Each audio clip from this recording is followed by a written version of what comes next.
नमस्कार प्यारे विद्यार्थियों, आप सभी 10वीं क्लास के विद्यार्थी ध्यानपूर्वक सुने इस वीडियो को, इस क्लास को।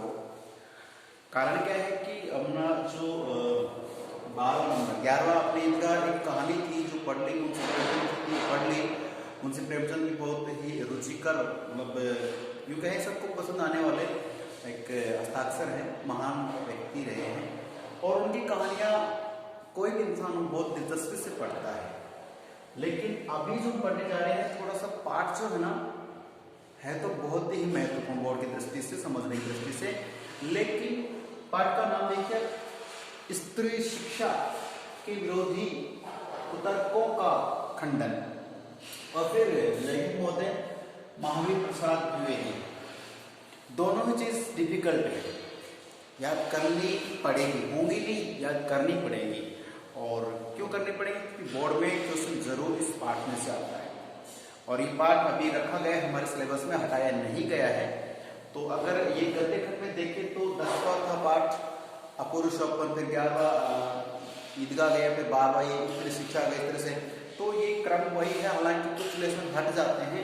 अगर इनका वैसे क्रम बनाएंगे तो ये पाठ की संख्या बहुत कम हो जाएगी, ठीक है। जबकि 12वां नंबर का अपनी बुक में प्रिंट है, इसलिए मैंने ऐसे कैसे लिख दिया है, आप समझदार हैं। तो अब देखिए कि हमें सिर्फ क्रमांक से नहीं ये देखना है कि स्त्री शिक्षा के विरोधी कुतर्कों का खंड। अब ये पहले तो पाठ को समझे, थोड़ा सा हिंट देता हूं आपको। स्त्री आप समझते हैं हिंदी भाषा में महिला को माना जाता है, स्त्री पुरुष देखा। अब स्त्री जो है उसके मतलब जो आदिकाल की बात करें या उसके बाद की बात करें, बहुत पहले की, तो जब शिक्षा शुरुआती, जब शिक्षा दौर चला, शिक्षा देने का, शिक्षा लेने का जब क्रम चला, तो उसमें ये वर्ण व्यवस्थाएं, ऊंच नीच, जाति प्रथा, ये बीच में आ गई थी। बहुत कुछ प्रबंध थे कि केवल उच्च कुल के लोग ये शिक्षा ग्रहण कर सकते हैं और जो विद्वान पंडित हैं वो ही शिक्षा दे सकते हैं। कुछ जैसे पहले की बात करें तो ऋषि मुनि थे, वो गुरुकुल में या किसी राजकुमार के पुत्र को शिक्षा देते थे और महिलाओं पर तो अधिकार नहीं दिया गया, ऐसा कहते हैं। लेकिन कुछ साक्ष्य, कुछ प्रमाण मिलते हैं कि उस जमाने में भी, उस समय में भी कुछ जो स्त्रियां हैं, महिलाएं हैं, लड़कियां हैं, वो पढ़ी लिखी मानी गई है। लेकिन उस समय में आजकल जो अपन बोलते हैं ना, यस नो, इंग्लिश नहीं थी।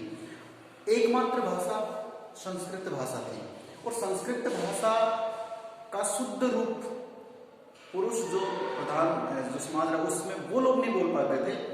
तो ऐसा मानते हैं कि महिला तो बोल नहीं पाएगी। तो अपभ्रंश भाषा यानी कि जो और बिगड़ा हुआ रूप जो था, अशुद्धता रहती बोलने में। तो सीधी बात आपको समझा दूं कि पहले के समय में जो शूद्र होते थे उनको भी ये अधिकार नहीं था और महिला थी इनको भी नहीं था। कोई यूं कहूं धार्मिक ग्रंथ या कोई प्रमाण इस तरह के पढ़ने के जो थे वो ये परमिशन नहीं थी कि महिला किसी ग्रंथ को हाथ लगाए, पढ़े नहीं। तो फिर कहीं ना कहीं महावीर प्रसाद द्विवेदी ने ये कहीं से सर्च किया है। ये आप जानते हैं कि बहुत अच्छे आलोचक रहे हैं, हिंदी साहित्य अकादमी में इनकी बहुत अच्छी भूमिका रही है। हिंदी जगत को, हिंदी जो यूँ कहीं कंपल्सरी ले, साहित्य ले, हिंदी जो भाषा है उसको कहाँ से कहाँ उठाकर किस शिखर पे पहुंचाने में इनका बहुत बड़ा योगदान है। तो समाज में स्त्री को शिक्षा दी जाए कि नहीं दी जाए, इसके दो पक्ष बन गए। तो कुछ तो स्त्री शिक्षा के विरोधी हो गए, स्त्री को शिक्षा देंगे तो कहीं ना कहीं वो समाज में गलत मैसेज देती है। मतलब स्त्री शिक्षा जो है वो समाज के लिए हानिकारक हो सकती है, ऐसा लोगों के दिमाग में डल गया कि महिला को पढ़ा दिया, समझो भैया, फिर तो वो क्योंकि महिला को शुरू से क्या समझा गया है, चार द्वारे में बंद, घूंघट निकाला और चूल्हा चाकी में उसकी जिंदगी समाप्त। लड़की है तो भी घर में रहेगी, लड़का कहीं घूमे फिरे कोई फर्क नहीं पड़ता समाज में है। लड़का रात को 10 बजे भी घूम फिर के आ रहा है, कोई फर्क नहीं पड़ता। लड़की शाम को 6 बज गए, अरे कहाँ लड़की, फोन करो। ये आज भी ये मानसिकता है। हाँ, सिटी में, शहरों में पढ़े लिखे लोगों के ठीक है, लड़कियां हैं, लड़के घूम रहे फिर रहे, लाइब्रेरी जा रहे हैं, पढ़ रहे हैं, ऑफिस में ड्यूटी कर रहे हैं, कोई प्रॉब्लम नहीं। लेकिन आज भी हमारी मानसिकता है कि ग्रामीण क्षेत्र में अगर शाम को 5-6 बज गए तो लड़की तो बाहर जा ही नहीं सकती। एग्जाम देने दूर किसी डिस्ट्रिक्ट में जाना तो पूरे परिवार में से कोई ना कोई उसके साथ जाएगा। सिटी में फिर भी आप अकेले घूम सकते हैं क्योंकि प्रोटेक्शन है, पुलिस है, प्रशासन है, आपकी हर जगह हेल्प होती है, समझदार लोग हैं, पढ़े लिखे लोग हैं। गाँव में भी पढ़े लिखे लोग हैं, लेकिन यहाँ का जो है वो मानसिकता बदली नहीं है। तो आज भी कुछ लोग ये मानते हैं कि स्त्री या महिला शिक्षा जो है तो महिलाओं को शिक्षित करना, पढ़ाना, लेकिन लड़कियों को पढ़ाना ये कहीं ना कहीं नुकसान दे देता है। एक अनपढ़ लड़की है, उससे विवाह करते हैं तो उससे लगता है कि हाँ ये घर की भाई मान सम्मान को बढ़ाएगी, समृद्धि को बने रखेगी है। और पढ़ी लिखी लड़की आएगी तो वो अपना हक मांगेगी, बराबरी करेगी। तो कहीं ना कहीं शायद या तो पुरुष को डर है, क्योंकि जो कुछ व्यक्तियों को मूर्ख बना के, ठीक है, कुछ व्यक्तियों को मूर्ख बना के ही रखा जाए तो अच्छा रहता है, ऐसी मानसिकता है। प्यारे विद्यार्थियों, 10 से बोर्ड विद्यार्थी ध्यान से सुनना है कि अपने भारत देश की बात कर लेते हैं। या पहले इसके आधार पर तो कई जगह का जिक्र आएगा कि महिला को शिक्षित करने में पुरुष को कहीं ना कहीं डाउट है कि महिला को शिक्षित नहीं करना चाहिए क्योंकि उसे ज्ञान प्राप्त नहीं होता है, अधूरा ज्ञान रखती है, या पता नहीं क्या क्या माना गया। तो 2 गुट बन गए, एक गुट कहता है हाँ शिक्षित करना चाहिए और एक कहता है नहीं करना चाहिए। तो जो नहीं करने वाले हैं तो उन्होंने क्या प्रमाण दिए कि देखो उस जमाने में ये जो है पढ़े लिखे इसने इतना बुरा कर दिया, इसने अब सब कह दिया, इसने ये महाराज की बेइज्जती कर दी, इस तरह से कई प्रकार के प्रमाण दिए। वो जो प्रमाण दिए, वो जो तर्क दिए, वो कैसे थे? कुतर्क थे। कैसे थे? कुतर्क थे। और उन कुतर्कों का, उन सबूतों का खंडन कर दिया किसने? महावीर प्रसाद द्विवेदी ने। प्यारे विद्यार्थियों, आप पूरा पाठ पढ़ लेना, कुछ समझ नहीं आने वाला। क्यों?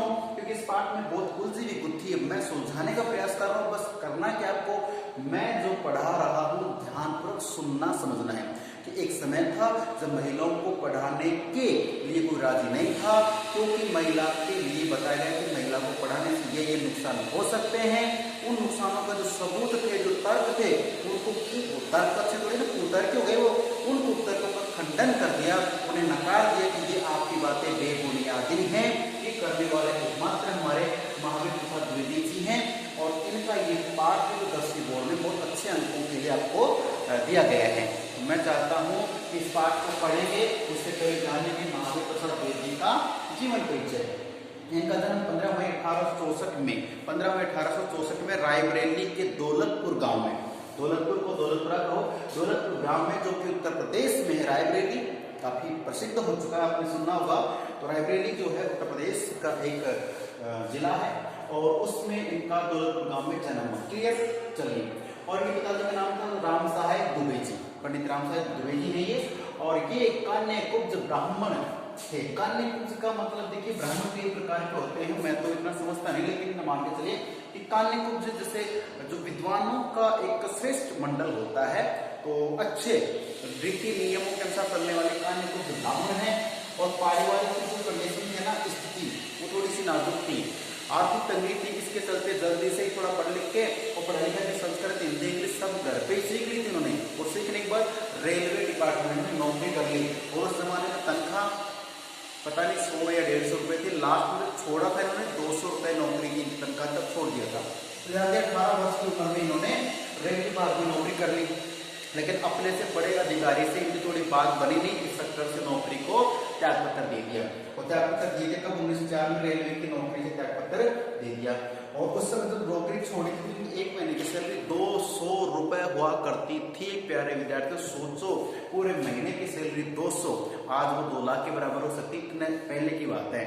चलिए बात करें कि सरस्वती मासिक पत्रिका का संपादन किया। उसके बाद ही काफी दिनों तक घर बैठे रहे, खैर कोई बात नहीं, लेकिन सरस्वती पत्रिका का संपादन बहुत से लेखकों ने किया है, कईयों का इसमें जिक्र आएगा। तो ये एक पत्रिका छपती थी जो बहुत अच्छा एक मैसेज समाज में देती थी।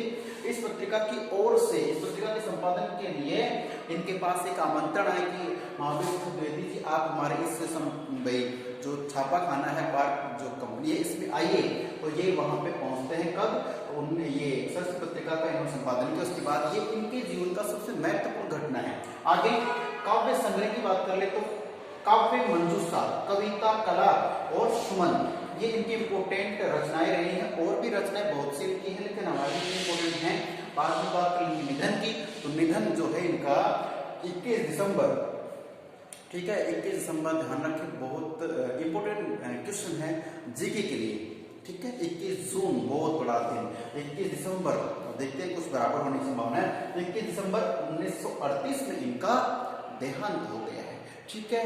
अब मिलते हैं हम अगली क्लास में और देखेंगे कि स्त्री शिक्षा कौन कौन महिलाएं उस जमाने में पढ़ी लिखी थी, उन्होंने क्या क्या गलतियां की और क्या क्या प्रमाण दिए। बहुत शानदार इसमें डिबेट चलने वाली है। तो मिलते हैं अगली क्लास में, तब तक के लिए नमस्कार, धन्यवाद, खुश रहिए और पढ़ते रहिए।